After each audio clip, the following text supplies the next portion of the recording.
has to walk through the valley of the dragon if he is to become a true knight of the dawn sky. Each must face the suffocating fog of the dragon's breath. It burns the skin, stings the nose, and worst of all, it blinds the eyes. Within that fog lurks horrors unspeakable, nightmares made flesh. But the most terrifying peril in the valley of the dragon, the thing that stops hearts and shatters most men, is the mirror. The soul mirror, or the mirror of judgment it is called by some. A standing man-sized pool of liquid glass. The mirror can show one all things. The answers to questions, the future of nations, even the lands beyond the veil of death. But first it must exact a price. To see oneself as you really are, to know all the consequences, both good and bad, of one's choices, to dispel all self-deception and deflate all excuses. This is what the mirror requires. 'Tis a simple thing, you might say, to gaze at one's reflection, but truth can cut, and comprehending self is a burden few can bear. Madness often follows. Only those who know themselves, truly know themselves, can survive looking into the mirror. A man who owns his choices, not just rejoicing in the happiness he has wrought, but a man that is willing to claim the sorrows he spread. Only such a man can survive the soul-scouring revelation of the mirror of judgment. Essek stepped out of the burning fog into a ring of clear air. In the center of the clearing was a tall, oval-shaped frame of white metal. Its edges were intricately worked with patterns that seemed to shift and change right before the eyes. In its center, where there ought to have been glass, was blackness. Thick, total, absolute darkness. It was as a pit had been set on its side so that someone could walk right in. Essek had been warned of oddities in this place of testing, things that seemed to be taken from dreams and deposited in reality. But this place, this valley, all of it was like that. All of it strange and dreamlike. Quiet as death and blanketed in the stinging fog. Essek had even thought he'd seen movement in that fog as he walked for hours, unsure of where he was going. Flitting shapes of things large and clawed. Yet he knew only one at a time could pass through the valley.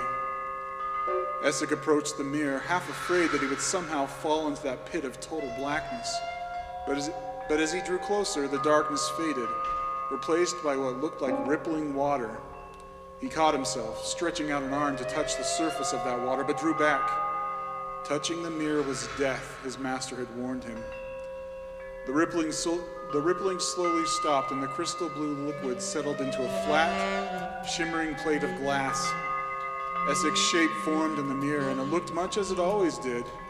He stared at the mop of unruly brown hair, his beady dark eyes, a nose that was crooked from being broken over and over again in his battle training, and that long scar on his left cheek from the time he tried to force himself on that girl, the one who'd fought back. Wait, Essek stopped. Where'd that come from? He'd never hurt any girl. That scar was from sparring with Hanlon. Hanlon, his best friend and brother recruit for the Knights of the Dawn Sky. A friend he'd known since he was 11. That same Hanlon Essek had beaten to death for stealing 6 gold coins from his purse. Essek started. No, that wasn't right. Hanlon had fallen down the back stairs in their barracks. That was how he died, wasn't it? It was the mirror. It was doing something to his mind.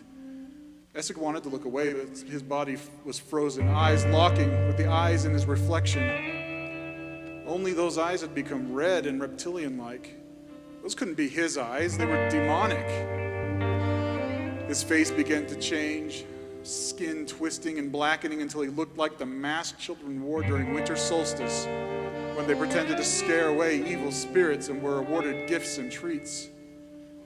Essek had been one of those children once.